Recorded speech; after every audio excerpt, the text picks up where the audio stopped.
Hello tout le monde, j'espère que vous allez bien, c'est Move Therapy. On se retrouve aujourd'hui pour une nouvelle vidéo en extérieur, en pleine nature, dans laquelle on va parler de course à pied. Et je vais essayer de répondre à une question que beaucoup de monde se pose, je pense. Est-ce qu'il faut s'échauffer avant de partir courir ? Alors, ça fait juste 3 fois ou 4 même qu'on reporte cette vidéo avec Quentin parce que le temps est juste dégueulasse ici en Belgique actuellement. Mais voilà, aujourd'hui on a décidé de la tourner malgré un temps un peu brumeux et pas oufissime.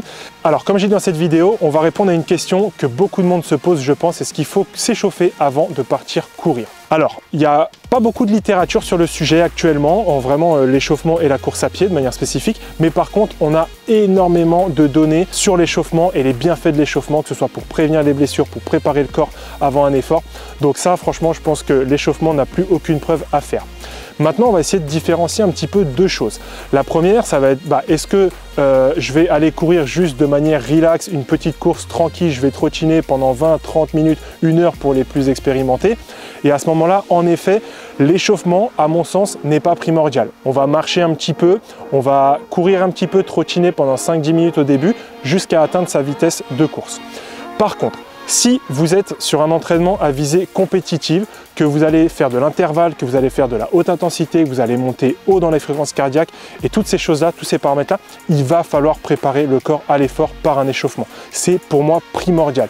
Vous allez éviter de vous blesser, vous allez préparer votre corps à l'effort qui vous attend et ça pour moi c'est juste un game changer parce que c'est quelque chose de primordial. Autre cas de figure aussi, si vous venez de vous réveiller, vous avez dormi toute la nuit et que vous partez à jeun, vous enfilez votre tenue et vous allez courir, pour moi c'est primordial d'avoir une petite activation musculaire même si vous partez sur une course vraiment légère et plutôt relax.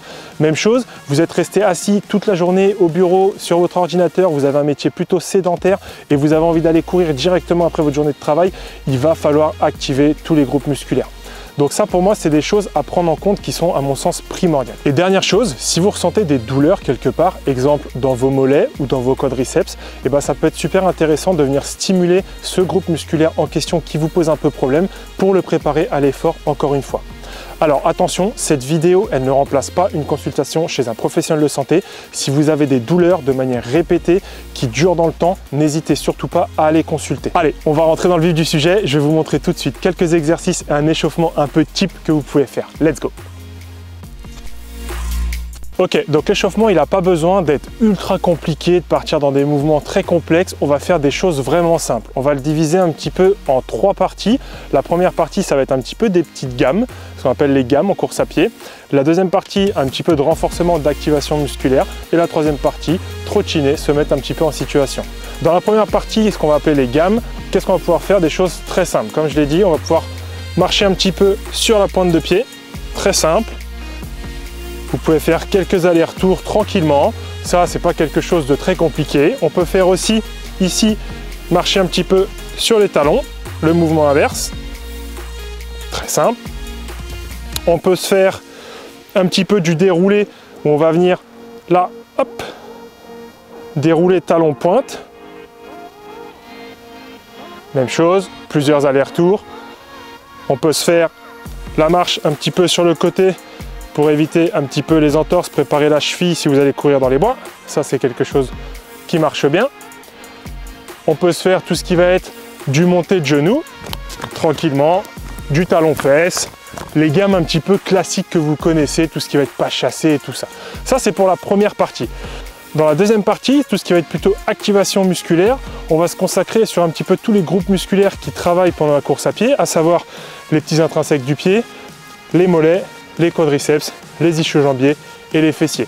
C'est plus ou moins les gros groupes musculaires qui travaillent quand on court.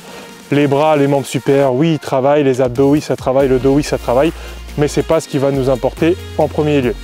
Pour ça, des exercices très simples.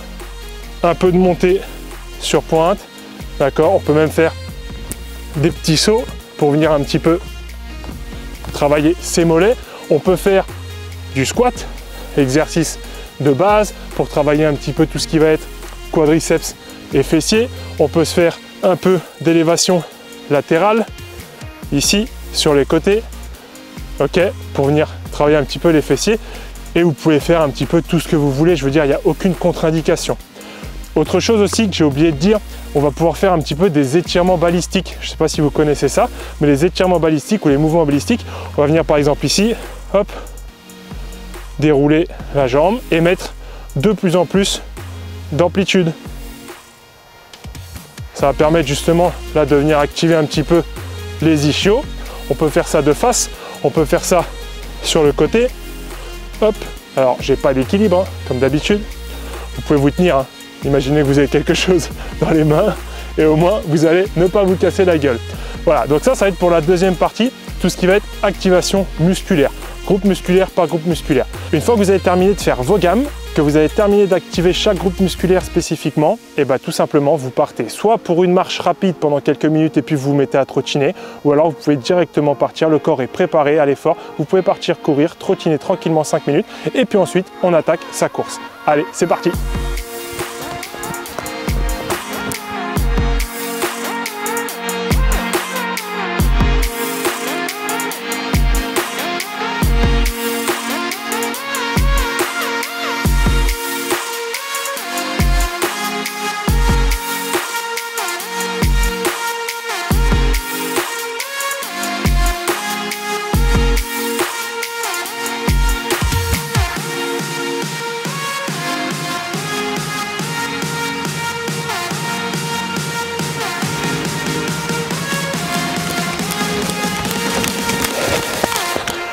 Bon voilà, si vous avez terminé votre petite course à pied, que vous avez terminé de faire le con dans les herbes comme je viens de le faire, sautier comme une petite gazelle, et vous me dites en commentaire si vous avez envie de voir dans la prochaine vidéo, une vidéo spécifique sur le renforcement en course à pied, parce que c'est quelque chose aussi comme l'échauffement qui est sous-coté et qui n'est pas fait. Je vois trop de sportifs qui ne s'échauffent pas, mais je vois aussi trop de sportifs qui ne font pas de préparation physique au niveau de la course à pied. Alors dites-moi en commentaire si vous avez envie de voir ça dans la prochaine vidéo. Je vous donne rendez-vous la prochaine fois. À bientôt, ciao ciao.